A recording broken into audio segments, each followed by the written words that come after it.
नमस्कार। आज हम एक बहुत ही खास शख्सियत पर बात करने वाले हैं, डॉक्टर एपीजे अब्दुल कलाम। जी बिल्कुल। उनके जीवन और उनके विचारों पर। और हमारे पास जो स्रोत है, अग्नि की उड़ान, डॉक्टर कलाम का जीवन दर्शन, ये उनकी जो मशहूर आत्मकथा है विंग्स ऑफ फायर, उसी के मुख्य विचारों पर आधारित है। हाँ, एक तरह से उसका सार है ये। सही। तो हमारा मकसद है कि इस स्रोत से समझें कि कैसे वो रामेश्वरम की गलियों से निकलकर भारत के राष्ट्रपति बने, मिसाइल मैन कहलाया। वो सफर कैसा था, क्या सीखें थीं? काफी प्रेरणादायक सफर रहा है उनका। हाँ, तो चलिए देखते हैं इसे खोलकर। स्रोत की शुरुआत होती है उनके बचपन से। साल था 1931, जगह रामेश्वरम। जी। एक मछुआरा परिवार, मतलब आर्थिक स्थिति बहुत अच्छी नहीं थी। हाँ, पिता नाव चलाते थे जैसा स्रोत बताता है, और माँ काफी धार्मिक, सरल स्वभाव की। बिल्कुल, लेकिन परिवार में वो मूल्य और संस्कार थे। और यही स्रोत एक खास बात कहता है क्या?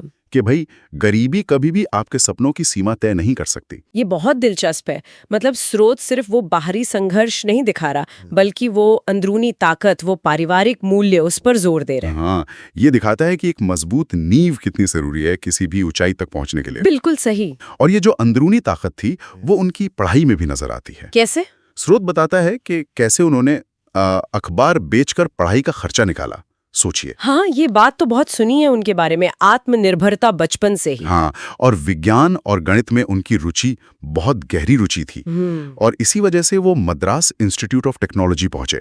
वहां उन्होंने एरोनॉटिकल इंजीनियरिंग की पढ़ाई की। विमानिकी इंजीनियरिंग। जी। और यहाँ एक और बात स्रोत कहता है, एक प्रेरक विचार। क्या है वो? अगर मन में जुनून हो तो कोई भी रुकावट बड़ी नहीं होती। बिल्कुल।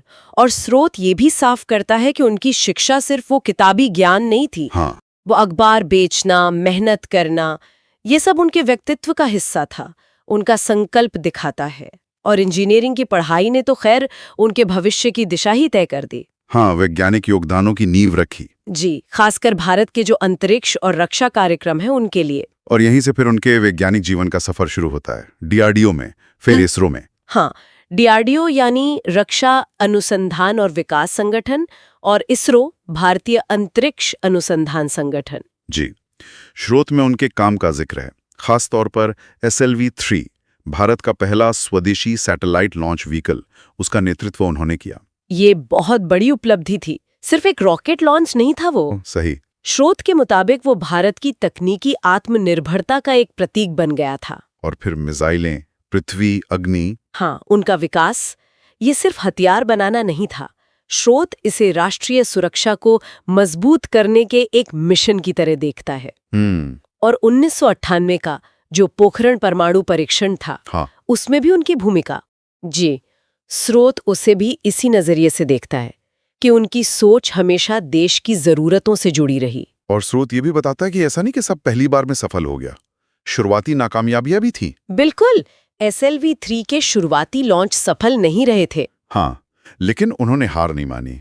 और यहीं से शायद वो बात निकलती है कि असफलता ही सफलता की सीढ़ी है। हाँ, बिल्कुल वही संदेश। सही कहा। और शायद यही लगन, यही देश सेवा की भावना थी जिसने उन्हें बिल्कुल अलग भूमिका तक पहुंचाया, राष्ट्रपति पद तक। जी, 2002 में भारत के 11वें राष्ट्रपति, और उन्हें कहा गया जनता का राष्ट्रपति। ये टाइटल बहुत बड़ी बात है। हाँ, और ये सिर्फ कहने की बात नहीं थी। उनकी वो सहजता, वो सादगी, खासकर बच्चों और युवाओं से उनका जो जुड़ाव था, वो कमाल का था। बिल्कुल, वो हमेशा युवाओं को प्रेरित करते थे, बड़े सपने देखने को कहते थे। उनका वो मशहूर कथन भी स्रोत में है।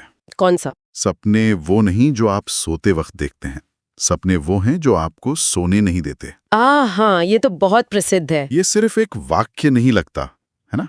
ये जैसे उनके पूरे जीवन का दर्शन हो। बिल्कुल। स्रोत भी उन्हें सिर्फ एक वैज्ञानिक या राष्ट्रपति की तरह नहीं दिखाता। नहीं, बल्कि एक प्रेरणा स्रोत के रूप में दिखाता है, जिनका पूरा जीवन ही एक संदेश है।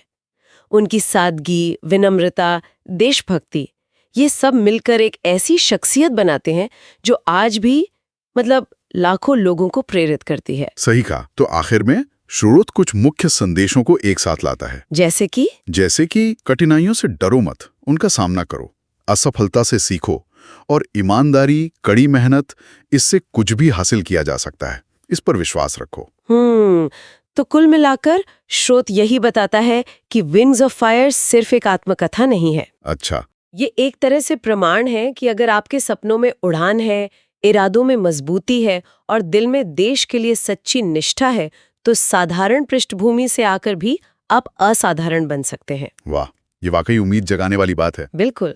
तो जैसा हमने स्रोत के जरिए देखा, डॉक्टर कलाम का जीवन हमें यही सिखाता है कि सपने देखो, बड़े देखो और उन्हें पूरा करने के लिए जी जान लगा दो, आत्मविश्वास रखो। जी। पर यहाँ एक बात मेरे मन में आ रही है, सोचने लायक। बताइए। स्रोत ने डॉक्टर कलाम के इतने सारे गुण गिनाए, सादगी, युवाओं पर उनका फोकस, राष्ट्र सेवा का जज्बा। अगर हम आज के समय में देखें तो समाज में एक सार्थक योगदान देने के लिए किसी व्यक्ति के लिए इनमें से कौन सा गुण सबसे ज्यादा जरूरी हो सकता है? ये वाकई एक दिलचस्प सवाल है। हाँ, इस पर विचार किया जा सकता है।